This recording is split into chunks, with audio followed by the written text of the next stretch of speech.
तो पिछले एपिसोड में हमने देखा कि नियर सुयांग और डीमन एम्परर को अपने स्पिरिचुअल गार्डन में इनवाइट करती है, जो सुनकर सुयांग उसके साथ चलने के लिए तैयार हो जाता है। अब दिखाया जाता है कि सुयांग नियर द्वारा बनाए गए स्पिरिचुअल गार्डन में खड़ा होता है और अब वह अपनी स्पिरिचुअल स्टीलिंग टेक्निक का यूज करते हुए स्पिरिचुअल गार्डन में मौजूद सभी मेडिसिन हर्ब को उनकी स्पीसीज के हिसाब से एक लाइन में लगाने लगता है, जो देखकर नियर बहुत ही ज्यादा हैरान होती है क्योंकि स्पिरिचुअल स्टीलिंग टेक्निक बहुत ही ज्यादा पावरफुल है और वह लोग जिस रैलम में रहते हैं उसे रेन रैलम कहा जाता है। और यहाँ पर 5 एलिमेंट पावर को मास्टर करने के बाद ही कोई भी इंसान स्पिरिचुअल स्टीलिंग टेक्निक को परफॉर्म कर सकता है। पर सुयांग बिना किसी प्रॉब्लम के उस टेक्निक को परफॉर्म कर रहा होता है। वहीं पर सभी हर्ब्स को एक लाइन से लगाने के बाद सभी हर्ब की स्पिरिचुअल पावर वहां पर पहले से डबल हो चुकी होती है, जो देखकर नियर और भी ज्यादा हैरान होती है। और अब वह सुयांग के सामने बो डाउन करते हुए बोलती है, मास्टर प्लीज आप मुझे अपना डिसाइपल स्वीकार करें और मुझे मेडिकल फार्मिंग के ऊपर कुछ एडवाइस दे। यह सुनकर सुयांग वहां पर कुछ भी नहीं बोलता है और अब वह वहां मौजूद एक स्पिरिचुअल हर्ब को अपने हाथ में उठाते हुए नियर से उसके बारे में पूछने लगता है, जो सुनते ही नियर सुयांग को उस स्पिरिचुअल प्लांट के बारे में बताने लगती है। और अब वह सुयांग से बोलती है, मास्टर आप मेरे साथ चलिए, मैं आपके लिए टी बनाती हूँ, जिसके बाद हम इन सभी चीजों के बारे में डिटेल में बात करेंगे। और अब वह सुयांग को चाय बनाकर पिलाती है, जो चाय सुयांग को काफी ज्यादा पसंद आता है। और यह देखते हुए डीमन एम्परर बोलता है, तुमने यहाँ पर बहुत ही अच्छा काम किया, जो देखकर मैं काफी ज्यादा खुश हूँ। तभी नियर बोलती है, यह एक स्पेशल तरह की चाय है जिसे सेंग जियान साओ कहा जाता है और इस चाय को बनाने के लिए बहुत ही ज्यादा रेयर मटेरियल का यूज किया जाता है, जिस वजह से वह अपनी बड़ी बहन लीन को भी यह चाय बनाकर नहीं देती है। पर मास्टर सुयांग स्पेशल है, इसीलिए उसने सुयांग को यह स्पेशल चाय बनाकर दी है। दूसरी ओर एक जगह से लुओ और डोंगमी यह सब कुछ देख रहे होते हैं। वहीं पर लुओ बोल रहा होता है, यह लड़की सच में बहुत ही ज्यादा लकी है जो मास्टर को इसके हाथों से बनाया गया चाय पसंद आया। तो मेरे डिसाइपल मुझे यह बताओ कि क्या कभी तुमसे मास्टर इतने ज्यादा खुश हुए हैं? तभी डोंगमी बोलता है, बेवकूफ, मैं तुम्हारा डिसाइपल नहीं बल्कि तुम्हारा सीनियर ब्रदर हूँ। और अब वह दोनों दोबारा से वहाँ पर बहस करने लगते हैं। दूसरी ओर नियर सुयांग के पैर दबा रही होती है, वहीं पर वह बोल रही होती है, मास्टर अगर आप चाहो तो मैं आपके लिए दोबारा से वह चाय बना सकती हूँ। और अब सुयांग की उंगली के अंदर से एक हल्की सी एनर्जी निकलकर नियर के सर के अंदर जाती है। तभी नियर की बड़ी बहन युन वहां पर पहुंच जाती है। अब युन को देखते ही नियर भागते हुए उसके पास जाती है और बोलती है, सिस्टर आप मेरे साथ चलिए, मैं आपको एक पावरफुल मास्टर से मिलवाती हूँ।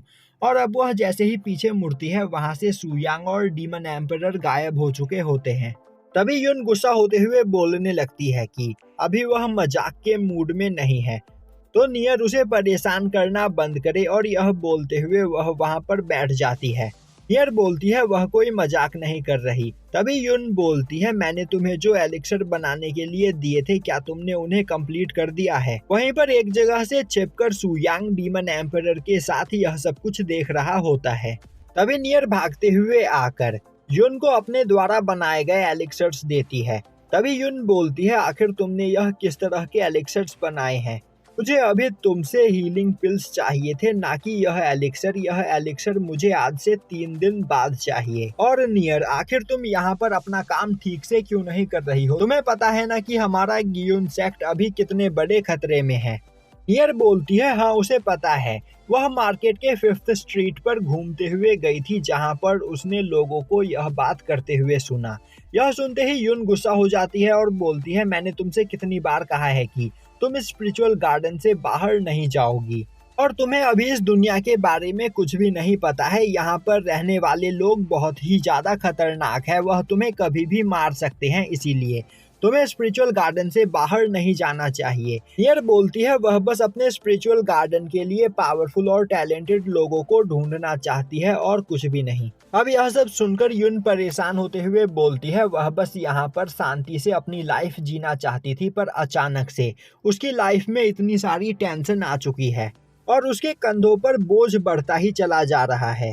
जियुन सेक्ट के मास्टर ने उसके ऊपर इल्जाम लगाया है कि उसने जियुन सेक्ट के कुछ डिसाइपल्स को जान से मार दिया है, जिस वजह से अब उसके ऊपर इन्वेस्टिगेशन चल रही है और इन सब से बचने के लिए उसे सिहान टाउन में उसके पास जितनी भी प्रॉपर्टी मौजूद है वह सभी उन्हें देनी पड़ेगी। वहीं पर खड़ा सुयांग युन की बॉडी से निकल रहे स्पिरिचुअल रूट को देख रहा होता है। तभी युन खड़ी होते हुए बोलती है चाहे यहाँ पर कुछ भी क्यों ना हो जाए वह अपने गियुन सेक्ट को प्रोटेक्ट करेगी। और यह बोलते हुए वह वहां से जाने लगती है, जो देखकर नियर भी उसके पीछे जाती है। अब सुयांग उस जगह से बाहर निकलकर आकर अपनी जगह पर बैठ जाता है और अब वह वहां पर लुओ और डोंगमी को बुलाते हुए बोलता है मैं चाहता हूं कि तुम जियुन सेक्ट और सोल रिफाइनिंग सेक्ट दोनों को ही डिस्ट्रॉय कर दो। तभी लुओ बोलता है मास्टर आप बस देखते जाइए, इन दोनों सेक्ट के मास्टर को मैं किस तरह आपके पैरों में लाकर पटक देता हूँ। और अब वह यह सब बोल ही रहा होता है कि तब तक डोंगमी वहां से अपना काम करने के लिए जा चुका होता है और अब यह देखते ही वह भी गुस्से में अपना काम करने के लिए जल्दी से वहां पर भागता है। अब हमें जियुन सेक्ट दिखाया जाता है जिसका मास्टर अपने सभी डिसाइपल्स पर गुस्सा होते हुए बोल रहा होता है मैंने तुमसे कहा था कि तुम्हें कुछ भी करके जियुन सेक्ट को डिस्ट्रॉय करना है और उनके पास मौजूद सभी ट्रेजर्स को लूट लेना है। वहीं पर उसके डिसाइपल्स डरते हुए बोल रहे होते हैं कि गियुन सेक्ट की करंट मास्टर काफी ज्यादा स्ट्रांग है, जिस वजह से वह लोग उसका सामना नहीं कर पा रहे हैं। अब यह सुनते ही गुसिंग सेक्ट का मास्टर अपने पास से एक फ्यूचर कंपास निकालता है, जिससे उसे पता चलता है कि उसके साथ आगे अच्छा होने वाला है या बुरा।